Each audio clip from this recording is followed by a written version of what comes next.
Hello guys, welcome back to my channel Vatsaliya. This is advocate आभ्या।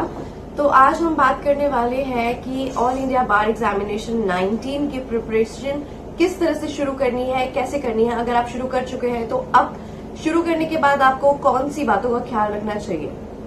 सबसे पहले आप लोगों को पता है कि सिलेबस जो है ऑल इंडिया बार एग्जामिनेशन का वो चेंज हो गया है। तो अब चेंज सिलेबस में न्यू क्रिमिनल लॉज भी एडेड है। न्यू क्रिमिनल लॉज मतलब आपका Indian evidence act, Indian penal code और कोड ऑफ क्रिमिनल प्रोसीजर, ये तीनों हो चुके हैं चेंज। अब उनकी जगह पर आएंगे आपका बीएनएस, बीएसए एंड बीएनएसएस, ये अब लॉज आएंगे। तो इनकी कुछ बेयर एक्ट इस तरह से है, आप देख सकते हैं इस तरह की कुछ बेयर एक्ट्स हैं। तो सबसे पहले आपको किसी भी एग्जाम की प्रिपरेशन करने से पहले ना आपको पहले बुक्स के साथ फेमिलियर होना पड़ेगा। ऐसा नहीं है क्योंकि अगर हम लास्ट ईयर का रिजल्ट देखें, ऑल इंडिया बार एग्जामिनेशन 18 का रिजल्ट देखें, वहां पर काफी सारे स्टूडेंट्स फेल कर गए थे एग्जाम को और रीजन बताया जा रहा था कि प्रिपरेशन जो है वो स्ट्रांग नहीं थी। इसका मतलब बहुत सारे स्टूडेंट्स ने क्या किया था, उनको लगा ओपन बुक एग्जाम टेस्ट है तो हम सीधा बुक्स ले जाएंगे, वहां जाके आंसर्स ही ढूंढने हैं। They thought it is that simple. तो कैंडिडेट्स को लगा कि ये तो बहुत सिंपल है, ओपन बुक एग्जाम टेस्ट है, कुछ नहीं करना, वहां जाके सिर्फ आंसर्स ढूंढने। लेकिन किसी को ये बात नहीं पता, जो लोग फर्स्ट टाइम अपियर करेंगे, आप लोग ये चीज ध्यान से सुनो कि it is not that simple. ये इतना भी सिंपल नहीं है कि आप अपने बुक्स ले गए और वहां जाके क्वेश्चंस मिले और आपको 2 सेकंड में आंसर मिल गए। कई बार ऐसा होता है कि आपको आंसर्स मिलते ही नहीं है। कई बार ऐसा होता है कि आपको आंसर्स ढूंढने में 5 मिनट लग जाते हैं। कई बार आंसर्स जल्दी मिल जाते हैं। कई बार इंडेक्स में से आते हैं, कई बार अंदर प्रोविजन से आते हैं या फिर एग्जाम्पल इलस्ट्रेशन से आते हैं। तो ऐसा नहीं है कि आप डायरेक्टली आप बुक ना खोले, अपनी प्रिपरेशन बुक से ना करें, प्रैक्टिस ना करें और आप डायरेक्टली एग्जाम में अपीयर कर जाए और आपका क्लियर हो जाए। ऐसा चांसेस बहुत कम है। इस स्टेज पर तो एग्जाम मत दीजिएगा। तो सबसे पहले आपको क्या करना है, आपको अपनी जितनी भी बेयर एक्ट्स है, जितने भी सब्जेक्ट्स हैं, न्यू बेयर एक्ट्स है, इनके साथ पहले अपने आप को फेमिलियर करना है। फेमिलियर इन द सेंस कि आपको इनको पढ़ के देखना है, किस जगह क्या चीज लिखी हुई है, इंडेक्स कैसा है। एक बार इंडेक्स पे आप नजर डालिएगा, एक बार इलस्ट्रेशंस पे डालिएगा, साथ ही साथ प्रोविजंस पे डालिएगा। जैसे अभी कॉन्स्टिट्यूशन है, कॉन्स्टिट्यूशन हमारा नहीं बदला है, तो कॉन्स्टिट्यूशन में आप अपने लिए बहुत सारी चीजें आप पहले से ही देखकर जा सकते हैं कि कहाँ पर कौन से टॉपिक्स हैं, कहाँ पे सब टॉपिक्स हैं। तो सबसे पहले तो आपने यही करना है कि अपनी बेयर एक्ट से आपको फेमिलियर होना है, देखना है कौन सी चीज कहाँ पर लिखी हुई है। मतलब अगर आपसे कोई क्वेश्चन पूछा जाए, मान लीजिए सुप्रीम कोर्ट का कोई क्वेश्चन पूछा है कॉन्स्टिट्यूशन में से, तो आपको पता हो कि सुप्रीम कोर्ट कौन से आर्टिकल्स में आता है, कौन से आर्टिकल नंबर्स में आता है, तो आप डायरेक्टली वहीं जाओ। या फिर आपको इंडेक्स से ढूंढना आना चाहिए कि इंडेक्स में कहाँ है और इंडेक्स से कैसे रेफर करना है प्रोविजंस की तरफ, ये आना चाहिए। सेकंड मेजर इंपॉर्टेंट चीज जो है वो है आपके प्रीवियस ईयर क्वेश्चंस। लास्ट जो AIB 18 था वहां पे एक और कंप्लेंट थी जिसकी वजह से स्टूडेंट्स जो है वो क्लियर नहीं कर पाए थे, वो था कि बेयर एक्ट के कोनों कोनों से क्वेश्चंस आए थे। तो अब आपको क्या करना है, आपको previous year question paper solve करने हैं और साथ ही साथ में उनके बेयर एक्ट्स रेफर करनी है। ऐसा नहीं है कि आपने सिर्फ क्वेश्चंस देख लिए, आंसर देख लिया, फिर कोई वीडियो किसी की चला ली और वीडियो पे क्वेश्चन आंसर देख के सॉल्व कर लिया। ऐसा नहीं है। आपको क्वेश्चन पेपर अपने साइड में रखना है और उसको OMR शीट पे एक बारी करके देखना है। अगर आपके पास OMR शीट नहीं, वैसे तो प्रिंट आउट निकाल सकते हैं। अगर आपके पास OMR शीट नहीं है तो आप नंबर वाइज लिख सकते हैं आंसर्स, लेकिन साथ में आपको बुक्स रेफर करनी है। Books side by side refer जरूर करनी है, तभी जाके आपकी प्रैक्टिस होगी, तभी आप जल्दी आंसर्स निकाल पाएंगे। ऐसे तो बहुत टाइम लग जाता है आंसर्स ढूंढने में। वहां पर एग्जाम अपियर करते वक्त टाइम काफी ज्यादा वेस्ट हो जाता है, तो इस बात का ध्यान रखिए। इसलिए कई बच्चों का तो एग्जाम ही छूट जाता है, क्वेश्चन ही वो पूरे नहीं कर पाते हैं। तो इस चीज का ध्यान रखिए, आपको प्रैक्टिस अपने टाइम मैनेजमेंट की करनी है। साथ ही साथ आपको बेयर एक्ट्स रेफर करनी है। जब भी आप किसी भी क्वेश्चन पेपर को सॉल्व करेंगे तो आपको बेयर एक्ट्स रेफर करनी है साथ में।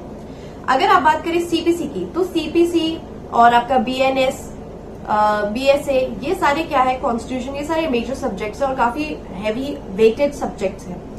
इसके अंदर तो आपको यही करना है कि इनकी तो एटलीस्ट आप एक बारी क्वेश्चन पेपर सॉल्व करके जाए, इनका आप एक बारी देख लीजिए, कि कहाँ पर आपके सेक्शंस है, कहाँ पर आपके ऑर्डर्स है, क्या रूल्स है, कितने ऑर्डर्स है। एटलीस्ट आपको बेसिक पेजेस का पता होना चाहिए कि अगर मेरे से सेक्शन पूछा है तो मुझे सेक्शन के लिए बिल्कुल एंड में नहीं जाना सीपीसी के। सेक्शंस आपके इतने हैं, फर्स्ट 100 पेजेस में खत्म हो जाते हैं सेक्शंस, यही तक आपके सेक्शंस हैं। उसके बाद आपके ऑर्डर्स शुरू हो जाएंगे, ऑर्डर्स के अंदर रूल्स है, ये सारी चीजें हैं। आपको ये पता होना चाहिए कि कभी भी आपको ऑर्डर रेफर करना हो तो वो हमेशा सेक्शन के साथ रेफर होते हैं, रूल हमेशा ऑर्डर के साथ रेफर होते हैं। Rules are with orders and orders are with sections. आपको ये सारी चीजें याद रखनी है। आपको इतनी प्रैक्टिस करनी है कि वहां पे आपका टाइम मैनेजमेंट ठीक रहे। अगर एक आधा आंसर गलत भी हो जाता है तो उससे कोई इश्यू नहीं है, क्योंकि नेगेटिव मार्किंग नहीं होती है ऑल इंडिया बार एग्जामिनेशन में। एक और मैं काफी ज्यादा इंपॉर्टेंट चीज आपको बता दूं कि माना कि नए क्रिमिनल लॉज आ गए हैं, ठीक है, लेकिन इसका मतलब ये नहीं है कि बहुत ही मेजर और वास्ट चेंजेस आए हैं कि आप मतलब कर ही नहीं पाएंगे, ऐसा नहीं है। क्योंकि जो आपके आईपीसी, सीआरपीसी और एविडेंस में कॉन्सेप्ट्स थे वही सेम कॉन्सेप्ट्स है न्यू क्रिमिनल लॉज में। हाँ, सेक्शन नंबर जरूर चेंज हो सकते हैं और सेक्शन नंबर्स में भी आपको टेंशन लेने की जरूरत नहीं, क्योंकि जब भी आप अपनी न्यू क्रिमिनल लॉ देखेंगे ना, तो न्यू क्रिमिनल लॉ खोलेंगे तो वहां पे आपको फर्स्ट 20 पेजेस में आपको एक कंपैरेटिव टेबल मिल जाएगा।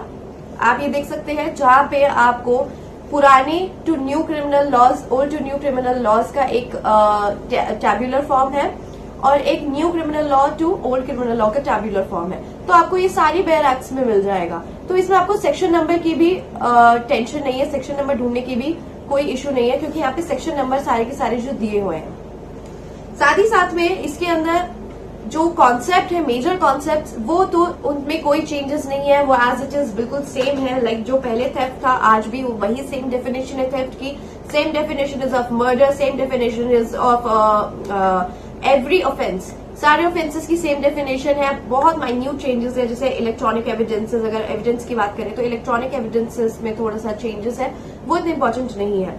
तो जो इंपॉर्टेंट है वो सेम है। रही बात अदर सब्जेक्ट्स की, तो अदर सब्जेक्ट्स तो आपके नॉर्मल ही है, वो तो वैसे ही चलेंगे। जो छोटे सब्जेक्ट्स है जैसे फैमिली लॉ हो गया आपका, तो फैमिली लॉ ये मेरे हिसाब से मुझे ये लाइक इतने मेजर सब्जेक्ट्स नहीं लगते हैं। तो इसमें आपको क्या करना है, इसके अंदर भी आपको जो इंडेक्स है, आपको किसी भी सब्जेक्ट को स्टार्ट करने से पहले आपको सबसे पहले इंडेक्स वॉच करना चाहिए। इंडेक्स में क्या कैटेगरीज है, क्या सब कैटेगरीज है, कितने सेक्शंस है और कौन सी सब कैटेगरीज में कितने सेक्शंस डिवाइडेड है, इतने आप देख लीजिए। उसके बाद अंदर जाइएगा, अंदर जाने के बाद बुक के अंदर और रेफर कीजिएगा, तो वहां पे आप देखेंगे कि वहां पर जो सेक्शंस है ना, वो काफी ज्यादा मोल्डेड सेक्शंस लिखे होते हैं, मतलब इंटरलिंक्ड सेक्शंस लिखे होते हैं, या फिर वो किसी सब टॉपिक से ही चेंज होते हैं। तो आप हमेशा सब टॉपिक्स को देख लीजिए करें कि सब टॉपिक्स क्या कह रहा है। सब टॉपिक में जो होता है वही उसके अंदर होता है। जैसे अगर हम बात करें डिवोर्स की, तो डिवोर्स की आपका एक सब टॉपिक आएगा, उसके नीचे सारे डिवोर्स सेक्शंस आ जाएंगे, ठीक है। तो ऐसे ही आप अपने डिवीजन जैसे बना लीजिए और सबसे पहले तो आपको यही करना है कि आपको बेयर एक्ट से फेमिलियर होना है। जब तक आप बेयर एक्ट को नहीं जानेंगे, आप ये open book exam test appear भी कर लेंगे तो बहुत मुश्किल हो जाएगा। जब आप अपना प्रीवियस ईयर क्वेश्चन सॉल्व करेंगे ना, लाइक अगर हम AIB 18 की बात करें तो उसमें जो सेट A था वो मैंने सॉल्व कराया हुआ है। तो अगर आप उस सेट में देखेंगे तो उसके अंदर अगर हम क्रिमिनल लॉ की बात करें तो 15 से 16 क्वेश्चंस जो है वो बिल्कुल सेम है, मतलब वो ओल्ड क्रिमिनल लॉ में भी सेम है। अगर आप उसको न्यू क्रिमिनल लॉ से भी कंपेयर करेंगे तो उनके आंसर सेम ही निकलेंगे, कोई डिफरेंट आंसर नहीं आ जाएगा, तो सेम आंसर्स निकलेंगे। इसीलिए मैं कह रही हूँ कि आपको अपने बेयर एक्ट से फेमिलियर होना है, आप सारे आंसर्स निकाल लेंगे, कोई इश्यू नहीं आएगा आंसर्स फाइंड आउट करने में। हाँ, लेकिन वहां पे गलती क्या होती है ना, वहां पे गलती ये होती है कि टाइम मैनेजमेंट नहीं हो पाता। तो देखो ना कितने सारे सब्जेक्ट्स हैं, कितने सारे क्वेश्चंस हैं। अब इतने सारे क्वेश्चंस, डिफरेंट सब्जेक्ट्स में आप कितनी सारी बेयर एक्ट्स लेके जाओगे, उन सारे बेयर एक्ट्स को रेफर करोगे, कितना टाइम जाता है। इसीलिए आपको ये पता होना चाहिए कि हाँ, अगर सीपीसी है, सीपीसी के इतने क्वेश्चन है, सारे पहले सीपीसी के क्वेश्चन निपटा लो ताकि आपको दोबारा से सीपीसी ना खोलनी पड़े। फिर जाके आप पहले मेजर लॉस जो है, क्योंकि मेजर लॉस काफी ज्यादा वेटेज रखता है ऑल इंडिया बार एग्जामिनेशन में, तो आपने वेटेज के हिसाब से चलना है। पहले सबसे पहले आपको कॉन्स्टिट्यूशन और ये सारे जितने भी मेजर लॉज हैं इनको आपने खत्म करना है, इनके क्वेश्चंस फटाफट खत्म करने हैं। लेकिन उससे पहले मेरी प्रो टिप यही रहेगी कि आप पहले अपनी बेरैप से फेमिलियर हो जाए। फेमिलियर होने के बाद आप प्रीवियस ईयर प्रैक्टिस करें। ओके गाइस, तो ये सारी थी आपकी इनिशियल टिप्स कि इनिशियली आपको किन बातों को दिमाग में रख के आपको प्रिपरेशन स्टार्ट करनी है या फिर प्रिपरेशन को कैरी ऑन करना है।